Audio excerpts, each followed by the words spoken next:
The Russian aerospace forces, missile troops and artillery launched massive fire attacks at the units and reserve forces of Ukrainian troops. High-precision attacks launched at the provisional bases of the 116th Territorial Defense Brigade and Omega Special Detachment near Odnorobovka and Kharkov in Kharkov region have resulted in the elimination of up to 30 servicemen of the armed forces of Ukraine and 10 units of military equipment. Massive fire attacks have resulted in causing casualties of up to 500 servicemen and over 40 units of military equipment of the 24th and 28th Mechanized Brigades near Krasnoye Znamya and Novogrigorovka in Nikolaev region, as well as the 46th Air Mobile Brigade of Ukrainian Armed Forces near Sukhoy Stavok and Belogorka in Kherson region.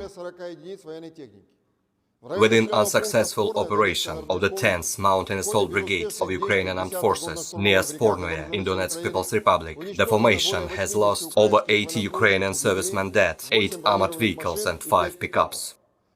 Operational, tactical and dummy aviation, missile troops and artillery have neutralized 7 Ukrainian command posts near Dobropolye, Artemovsk in Donetsk People's Republic, Kamyshevacha in Zaporozhye region, Olgino in Kherson region, Kalinovka, Murachovka, Novorossiyskoye in Nikolaev region, as well as 42 artillery units, 116 Ukrainian manpower and military equipment concentration areas. 5 missile, artillery and munitions depots have been destroyed near Prikolotnoye, Izum in Kharkov region, Krasnoye, Seversk and Novogrigorovka in Donetsk People's Republic.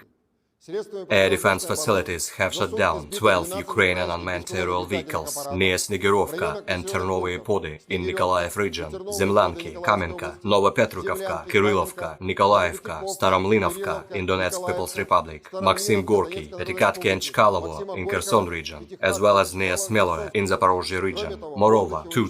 U ballistic missiles have been destroyed in the air near Perevalsk in Lugansk People's Republic and Donetsk, as well as 30 HIMARS and MRLS projectiles near the Kakhovka hydroelectric plant, Kherson city and Trudovoye in Zaporozhye region. In total, 293 airplanes and 155 helicopters, 1,960 unmanned aerial vehicles, 374 air defense missile systems, 4,934 tanks and other armored combat vehicles, 835 combat vehicles equipped with MRLS, 3,387 field artillery cannons and motors, as well as 5,602 units of special military equipment have been destroyed during the special military operation.